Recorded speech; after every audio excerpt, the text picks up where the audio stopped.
Hello, grade 10 obedient. Mrs. Valeas here to explain again the next module under the SEES module.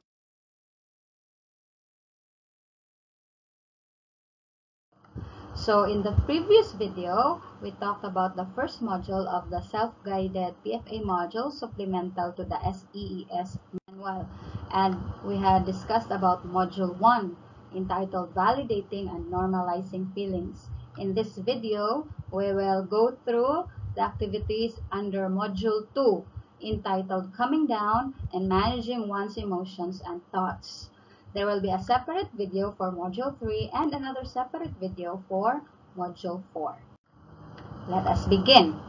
Module 2, Coming Down and Managing One's Emotions and Thoughts.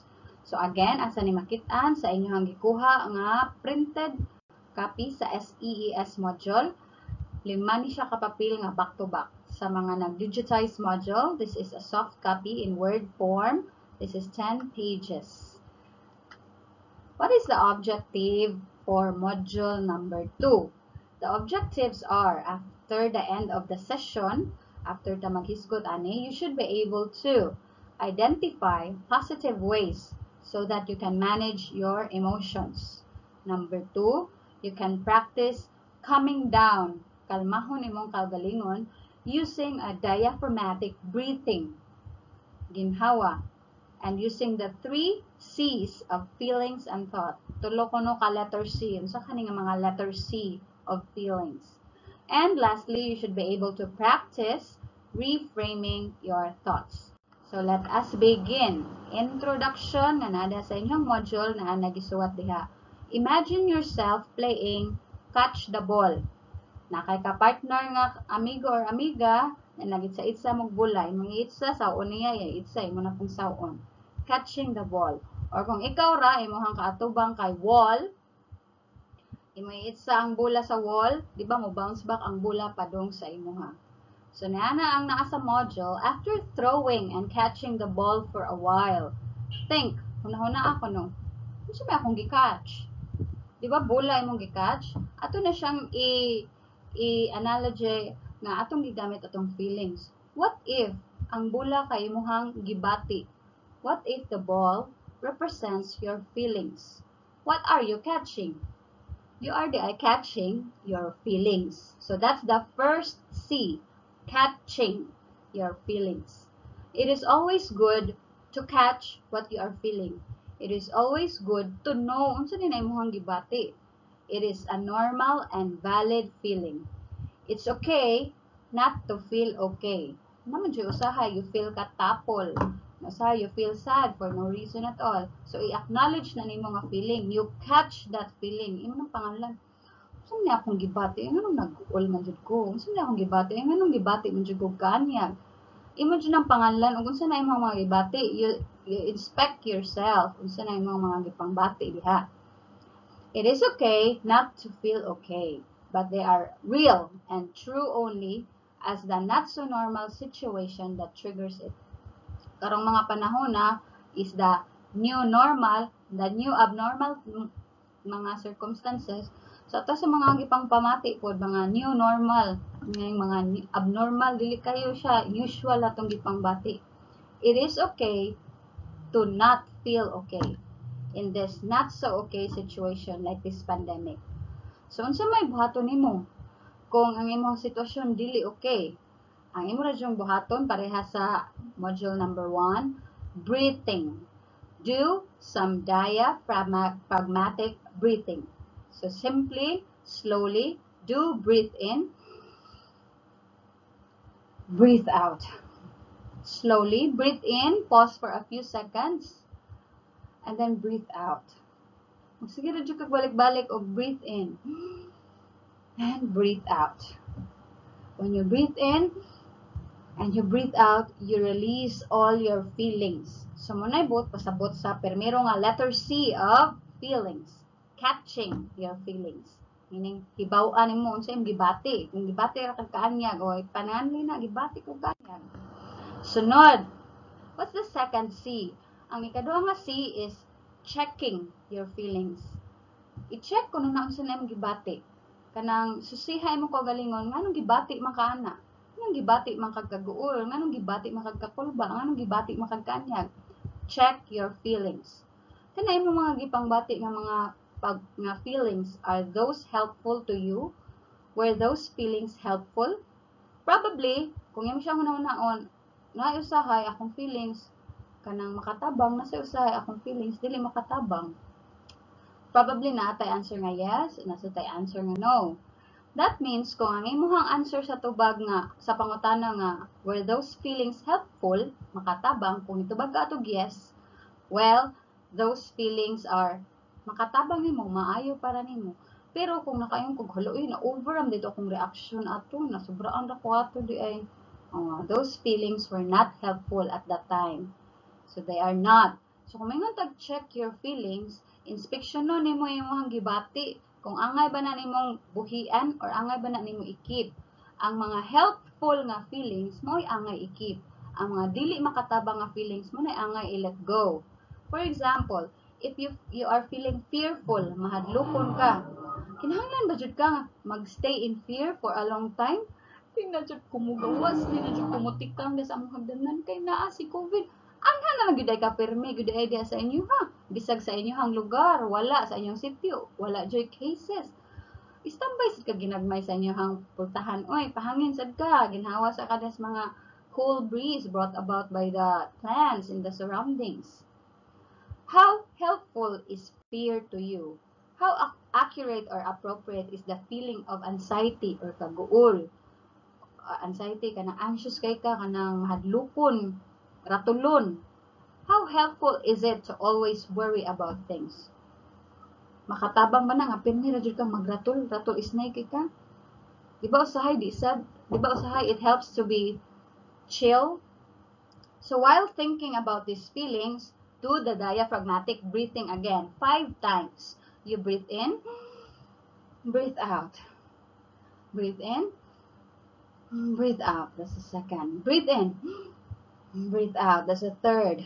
Breathe in, out. Ika-4 na to. Breathe in, out. Ika-5. Diaphragmatic breathing 5 times. Slowly breathing in and slowly breathing out. Duha na to kasi. Una, catch your feelings. Ikaduha, check your feelings. Third C is called change that feeling. Usba kana nga pagbati. I want you to think of something else to help you feel better. This means that you can replace that feeling. Kanay mo kaguol, kanay mo hang karatol, kanay mo kahadlok, ilisi kuno nag something positive. Some feelings are productive and useful, while some are unproductive and useless. It is because they are no longer appropriate for the situation. You have the power to change your feelings. Naakay power. Sino ba sa power? You have the power nga usbo ng imong gibati. How? By changing your thoughts about that feeling. That process, we call it reframing. Usbay mo hunahuna about that feeling para mas slowly ma-let go na nimo siya. You manage your feelings by changing it into feelings of gratefulness. Kanang mapasalamaton. Lord, bisag wa mi kadawat og sap, bisag wa mi nakadawat og hinabang gikan sa barangay, mapasalamaton gyapon mi kay ngano bisag wa mi sudan tulo na mi kadlaway kaon, wa pa mi nabuang, wa pa mi namatay. Oh, you should be grateful. You should change it into feeling of worse na sa to nga case. You should change it into feeling of understanding. Amo lang sang sabton Lord, bisag wala pa gid ngay na suroy diri sa amo ang barangay. Kasi sa sunod maapil na mi sa sab. So amo lang sa silarong sabton, understanding. Maabot ra lagi ang amo ang turn. You should change that into feelings of happiness. Malipay ka. The very thought nga wa ta namatay, wa ta nasakit, healthy ta, bahalag wa tay kwarta, ikalipay kaya na siya. So you should always think about it that way. You should also change your feelings by changing it into feelings of contentment. Makontento ta kung unsay naa na to. Di ta magsigig kuan nga kita ako sa TikTok sa akong classmate niya, induta ba yan nila o kuan uy, daman kay prutas sa ilaha, sige siya kaon, sige siya inom og soft drinks na. Kita lagi tulo na ta kaadlaw kaon sa ginalang. Be contented, maabot ra lagi by the grace of God. Naray maabot nga miracle sa inyong life. Mag-ampo lang ka, nya maghuwat. Be contented. Etc. akong example. No? And then again, after managing your feelings, after changing your feelings, diaphragmatic breathing again. 5 times. Breathe in, breathe out. In, out. Out. Out. Last. Out. So those are the 3 C's of feelings. Kung sa tuwing una gani nga C, you catch that feeling. Ikaduha, check that feeling. Ikatulo, change that feeling. Those are the 3 C's of feelings and thoughts. Ari nata sa mga alternative activities aside from breathing. Pwede nimong buhaton, you can do other breathing exercises, yoga, you can do yoga. Pwede naman siya mabuhat sa sulsabay. Tai Chi, with humor injected into it. I don't know what is Tai Chi. I-google na ninyo. I don't know what is Tai Chi. It's a form of exercise, guro. Engaging in sports, but not a competitive manner. Dance moves, using both slow and fast beats. O dance move, sa TikTok, sayo-sayo ka. Or, wala, nag-i-appeal rin, no? Videoke, makarelease mo ng-stress. Ikaw, videoke, ang imo ra masilingan, ma-stress, kaya bati kay kagtingog, pero ikaw nga nagkanta. Videoke releases also stress. So, pag videoke da sa inyo hataman sa ginhawa. Isa pa, TikTok, videoke, ML, pwede saan makarelease ang ML basta dili excessive. COC ka ng mga games basta dili pa sobraan. Those are alternate activities. Uso na ron ang biking pero sa inyong edad, di pa mo pwede mo gawas. Dahil sa kay aram mo sa inyong sala mag-bike. Pero kung dako mo bike, go. Arito sa analysis, there are 2 questions that need to be answered by you. First, what do you feel after knowing the 3 C's of feelings? What do you think was the point? So may punto, anong hibaw mo nga na itulo ka paagi sa C feelings, na catching, na checking, o na changing your feelings. Ikaduha nga question, what was the reason that you had to reframe your thoughts? Anong kinahanglan man nato nga usbon ang atong panghuna-huna about sa certain feeling? Ano di ay? Para unsa di ay? So you please answer the analysis questions. Sunod sa abstraction nga part, you answer the table. 2-column table. Naday una nga column before imuhang feelings during the pandemic. Nya after feelings nimo karon nga nakahibaw na ka about the catching, checking, and changing your feeling. Sunod, arito sa application. The application has 3 fill in, complete the sentence, completing the sentence style. So, ang first sentence, after going through the activity, I learned that the feelings I caught could be blank. Sumpayan na nimo. Sunod na sentence, after a while, I checked the feelings and realized that I could blank. Sumpayan na, unsay mo pwede ka sumpayan na. O ikatulo, and so, I changed my feelings into the following. So, may na-change ay mong feelings na unsa naman ay mong pamati diha, gibati pa baghapon ka diha kaanyam, na usaba na or wala. Sige. Next, last part sa module number 2 is the closure. You always tell yourself whenever you feel intense feelings, kanang naa ka sa kasuko, naa ka sa kalagot. Whenever you experience intense feelings, kanang naa ka sa sobrang kasuko, sobrang kalagot, sobrang kaguol, kanang mga sobra ba, intense feelings. I would like you to tell yourself nga, kung sa sunod nga maka-experience ko intense feelings, I would take a deep breath 5 times to calm myself down. So, muna gitawag nato si diaphragmatic breathing. 5 times. Pina-slowly nga breathe in, nga release, breathe out. Kahumanan ng 5 ka breathe in o 5 ka breathe out, check your feelings. Kung lagot pa baghapon ka. Unya og lagot paghapon, change that feeling by reframing your thoughts. Kay kasagaran nato mga tao, ang ato ang mga isulti samtang suko pa kay ta, kay kanang makasakit sa laing tao. Unya dili dayto nato ang isulti kay nara daytay wa nahibaw-an nga mga rason nganong nabuhat to sa mga tao diha nato. Nya natay mga diretso din ta og kuan ba react. It's not good to automatically react.